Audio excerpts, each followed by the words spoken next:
নমস্কার, আশা করি সবাই ভালো আছেন।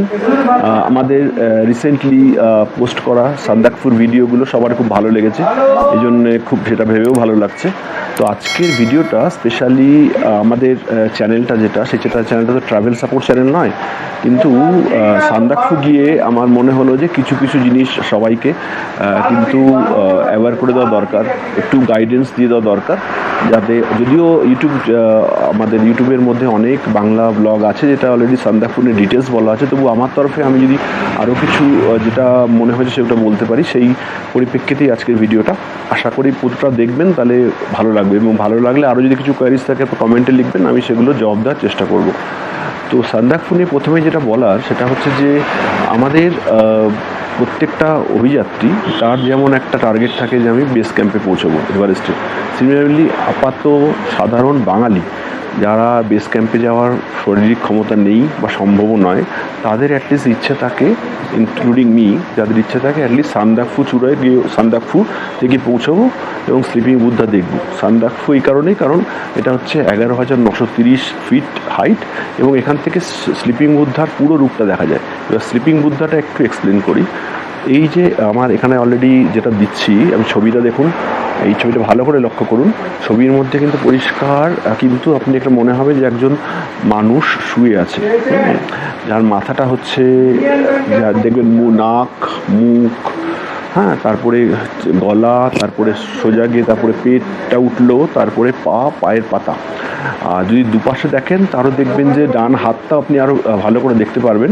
সেই ডান হাতটার মধ্যেও মানে ডান হাত, তার পাশে আঙুল, হ্যাঁ, সেগুলোকে আপনি লক্ষ্য করতে পারবেন। দেখে মনে হবে দু হাত প্রসারিত করে কেউ শুয়ে আছে। তো এটাই হচ্ছে স্লিপিং বুদ্ধার রূপ।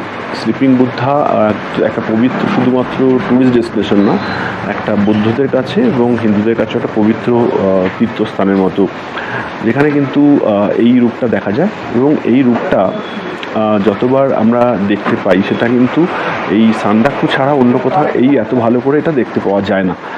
সেই জন্যেই এত ক্রেজ, এত কষ্ট করে মানুষ সান্দাকফু পৌঁছানোর চেষ্টা করে। নাও coming back to the point, Sandakphu আমরা যাব কী করে এবং তার কী কী জিনিসগুলো আমরা মাথায় রাখবো। যারা নর্মাল ব্যাচেলার নন, যাদের ফ্যামিলি আছে, বাচ্চা আছে, তারা কিভাবে যাবেন, সেই আমার যেমন বাচ্চার বয়স 12-13 বছর, হ্যাঁ, তাকে নিয়ে আমি কীভাবে গেছিলাম, তো সেই কী কী প্রবলেম আমার ফেস করতে হয়েছিল সেগুলোকে আমি বলবো, এবং তার প্রিকশন কী কী আমি নিয়ে গেছিলাম এবং আপনাদেরও কী নেওয়া উচিত। প্রথম আমি বলবো যে আপনাদের এখান থেকে, কলকাতা থেকে যে কোনো এনজিপিগামী তিস্তা তোরসা বা উত্তরবঙ্গ, এই দুটো ট্রেনের মধ্যে যে কোনো একটা ধরার চেষ্টা করুন। এই কারণে বলছি, কারণ ওটা সকালবেলা একদম আর্লি আওয়ারে গিয়ে পৌঁছবে, এবং ওখান থেকে আমার কিন্তু যেহেতু যখন মানেভঞ্জন আমাকে পৌঁছতে হবে ওখানে এনজিপি থেকে, এবং মানেভঞ্জনের থেকে দুটোর ওপাশে কিন্তু আর গাড়ি যেতে দেয় না, তার মানে আমাকে দুটোর মধ্যে ওখানে পৌঁছতে হবে। এবারে দুটোর মধ্যে পৌঁছতে হলে আমাকে সকালবেলাতেই পৌঁছতে হবে এনজিপি। দার্জিলিং মেলটাও একটু লেট হয়ে যেতে পারে, সুতরাং ওখানে পৌঁছুন, ম্যাক্সিমাম উত্তরবঙ্গ অবধি ট্রেনটা ধরার চেষ্টা করুন, যেটা সকালবেলা পৌঁছে। এবার যারা একটু বাজেট ট্যুর করতে চান, তারা কিন্তু এনজেপির বাইরে দেখবেন শেয়ার গাড়িগুলো আছে, জিপগুলো, তো সেই জিপে বা সুমোতে উঠে পড়ুন। পার হেড 250 নেবে, বা যারা চান যে নিজের মতো কনভিনিয়েন্টলি যাবেন, তারা একটা ছোটো গাড়ি বুক করুন, 2500 টাকার মতো নেবে, আর শেয়ারে পার হেড 250 টাকার মতো নেবে। ওটা আপনাকে পৌঁছে দেবে, কিন্তু আপনাকে নেমে যেতে হবে গাড়িতে কিন্তু ঘুম স্টেশনে।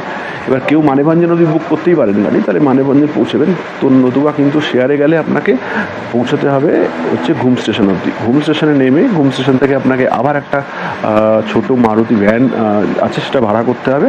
সেই মারুতি ভ্যানটা আপনাকে নিয়ে যাবে কিন্তু আইদার আপনাকে সুখিয়া অবধি যেতে পারেন অথবা মানেভঞ্জন।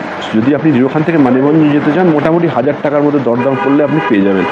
আর যদি কেউ সুখিয়া অবধি যেই শেয়ার গাড়িগুলো চড়ে, সুখিয়া 50 টাকা, সুখিয়া থেকে মানেভঞ্জন আরও 50 টাকা। কিন্তু আমার মতে ওখান থেকে আপনি বাজেটটা রাখুন, যে একটা ফুল গাড়ি নিন, 1000 টাকা থেকে, কখনো আর একটু বাজেট বাড়তেও পারে, 1000 থেকে 1500-এর মধ্যে ভ্যারি করবে গাড়িটা, সেটাকে নিয়ে সোজা মানেভঞ্জন পৌঁছান। মানেভঞ্জন পৌঁছেই আপনি পৌঁছে যান, ওদের কিন্তু একটা কাউন্টার আছে, যে কাউন্টারে গিয়ে আপনাকে নাম লেখাতে হবে, নাম লিখে এবং প্রয়োজনীয় ডকুমেন্টস আপনাকে ওরা বলবে বের করার জন্য। ওখান থেকে দু ধরনের গাড়ি চলে। এক ধরনের গাড়ি হচ্ছে আপনার ল্যান্ড রোভার, যেটা 1940-এ এই জন্যই থেকেই ল্যান্ড রোভারগুলো ছিল। তারপর ইন্ডিয়ার মধ্যেই মাত্র এই জায়গা ছেড়ে আর অন্য কোথাও দেখতে পাওয়া যায় না। আর একটা গাড়ি হচ্ছে কিন্তু সেটা হচ্ছে বলে বলেরো।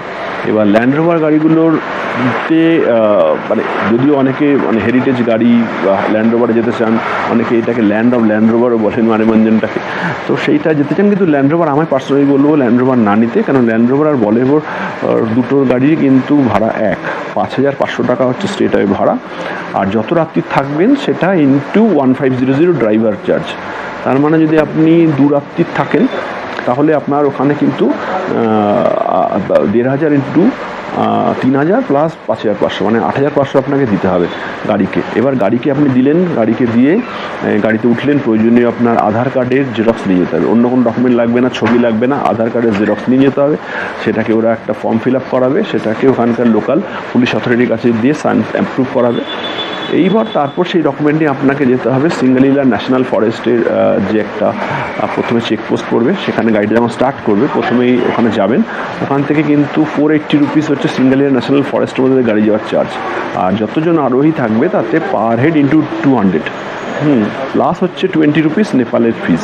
তার মানে সব মিলে 480 ইন্টু গাড়ি প্লাস হচ্ছে 220 পার হেড।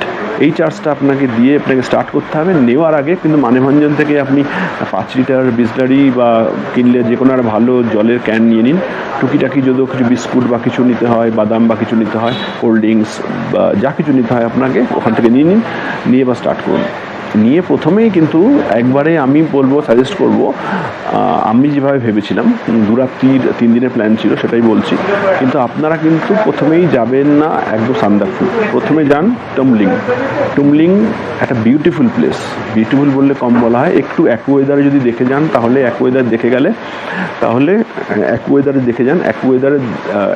দেখে গেলে কিন্তু আপনার সেই দিনের যদি ওখানটা ক্লিয়ার আকাশ থাকে তাহলেই যাবেন। তাহলে টুমলিং থেকেও কিন্তু স্লিপিং বুথটা খুব ভালো ভিউ পাওয়া যায়। এরকম মানে টুমলিংটা কিন্তু কিছুটা গেলেই, মানে আপনি যখন মানেভঞ্জন থেকে স্টার্ট করছেন মোটামুটি আর তার মানে 40 মিনিট 45 মিনিটের মধ্যেই পৌঁছে যাবে টুমলিং। টুমলিংয়ে যেতে অতটা কষ্ট নেই, টুমলিং অবধি রাস্তা ভালো। টুমলিংয়ে গিয়ে স্টেইং করতে পারেন। টুমলিংয়ে কিছু বিউটিফুল লজ আছে। আমরা ছিলাম সৎকার লজ, শিখর লজ আর সিদ্ধার্থ লজ। এই 3টে লজের মধ্যে যে কোনো একটাতে বুকিং করার চেষ্টা করুন, তাহলে কিন্তু আপনার আপনার প্রচণ্ড ভালো খাওয়া দাওয়া এবং প্রচণ্ড মানে দারুণ আন্তরিক ব্যবহার মালিকদের, এবং স্টেইংটা আপনার খুবই ভালো লাগবে। ওখানে থাকুন, ড্রাইভার আপনাকে ঢুকিয়ে দিয়ে চলে যাবে, ঢুকিয়ে দিয়ে আপনি এবার পৌঁছে যাবে। আপনাকে এবার এতে আপনি ছাড়া হাত পা আপনি টুমলিংয়ে ঘুরতে পারেন। টুমলিংয়ে ঘোরার কিছু নেই, ওখানে গিয়ে দুপুরবেলা গিয়ে আপনাকে প্যাকেজেই নিতে হবে। পার হেড মোটামুটি 1500, এই হচ্ছে প্যাকেজ।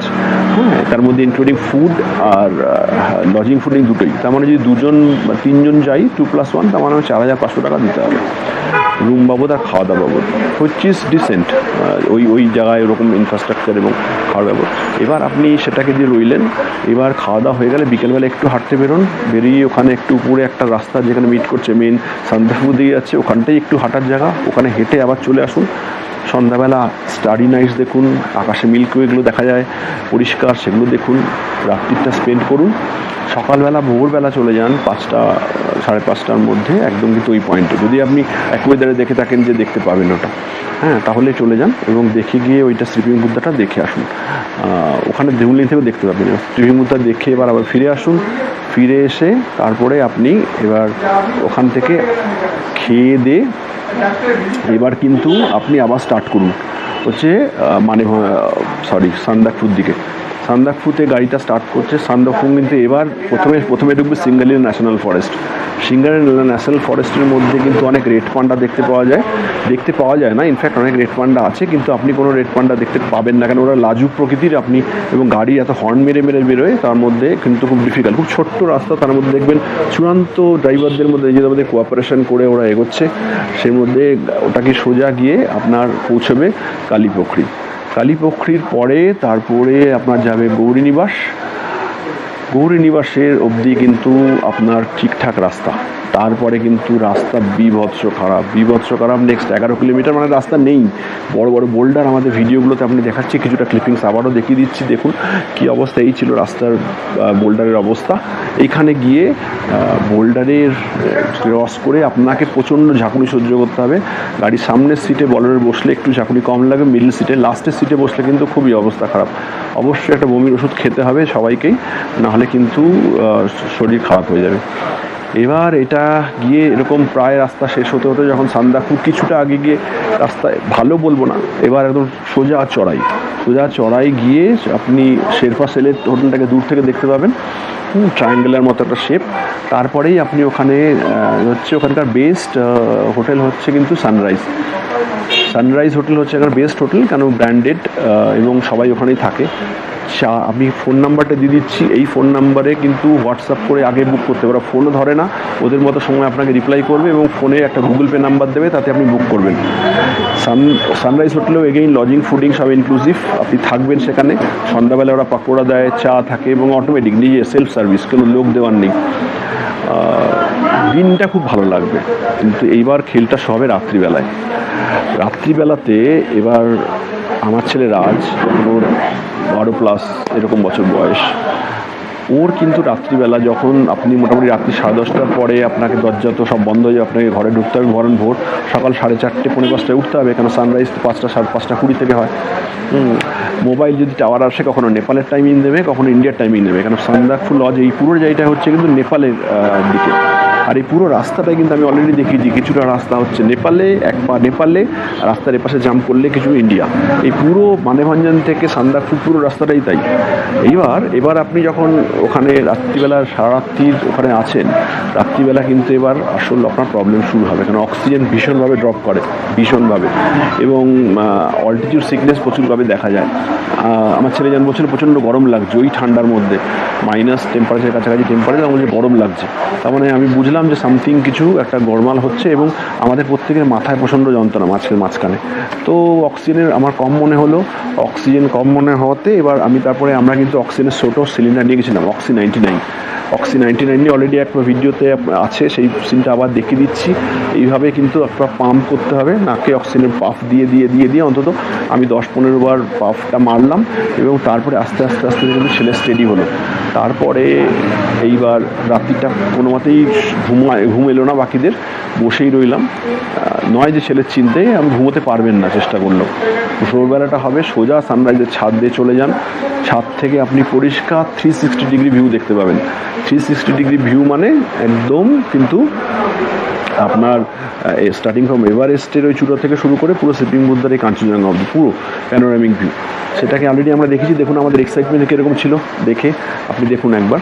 আমরা এই ভিডিওটা আবার অ্যাড করছি। এইবার সেটা দেখা হয়ে গেল, সকালে নেমে এলেন, একটু শান্ত হয়ে বসুন, ব্রেকফাস্ট করুন।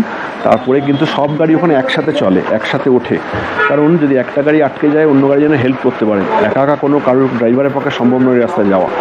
তারপরে এবার আস্তে আস্তে আপনি নেমে আসতে থাকুন, এবার মানেভঞ্জনের দিকে সোজা।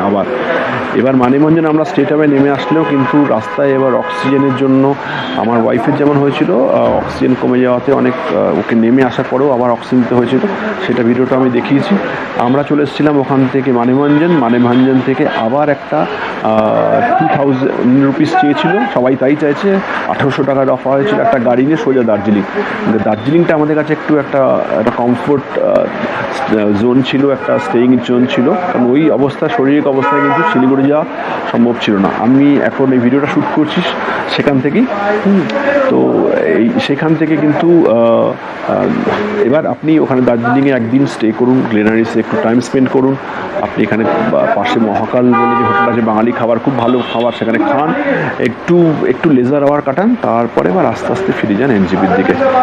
তো এই ছিল পুরোপুরি আমাদের প্ল্যান। আমি ডিটেলসে শেয়ার করলাম এই কারণে, কারণ আমি কোনো চ্যানেলে দেখিনি ডিটেলসে কথা বলা আছে, পরিষ্কারভাবে কথা বলা আছে। তো এই জন্য আমি ভিডিওটা করলাম, আশা করি সবার ভালো লাগলো। সবার লাস্টে আমি একটা কথাই বলে দেবো যে অক্সি 99 অনেকে সিলিন্ডার কিনে নিয়ে গেলেও কিন্তু হাউ টু ইউজ সেটা জানা দরকার। হ্যাঁ, ভিডিওতে ইউটিউবের কিন্তু অন্যান্য আমি অনেক দেখেছি হাউ টু ইউজ অক্সি 99 আছে, আমি সেটা ডেমোটা দেখে শিখেছিলাম, আপনারাও শিখবেন, প্লাস আমিও দেখিয়ে দিচ্ছি একবার। তো ভিডিওটা একবার ক্লোজলি দেখে নেবেন আমাদের, আমি কীভাবে পাম্প করছিলাম, কীভাবে না মাস্কটা ধরে রেখেছিলাম। এই অক্সিজেন সিলিন্ডার ইজ মাস্ট। আমার 2টো সিলিন্ডার 1500 লেগেছিলো, আর তার সাথে মাস্কটা ফ্রি। তো এই ছিল, এই প্রিকশনগুলোই নিতে হবে। আশা করি ইনফরমেশনগুলো আপনার সবার কাজে লাগবে। আমাদের ব্লগ চ্যানেলটা যেহেতু ট্রাভেল সাপোর্ট নয়, সুতরাং আমরা ট্রাভেলের খুঁটিনাটির ব্যাপারে এই ব্যাপারে কথা বলি না। আমরা একটু প্যাশনেট ট্রাভেলার, ফুড বা ট্রাভেল ব্লগ সেইটা নিয়ে কথা বলি। তো সেইভাবেই ব্লগগুলো সেইভাবেই কিন্তু করা হয়েছে। তো এইটা সেজন্য সেপারেট একটা ব্লগ করা হলো আপনাদের সবার সুবিধার জন্য।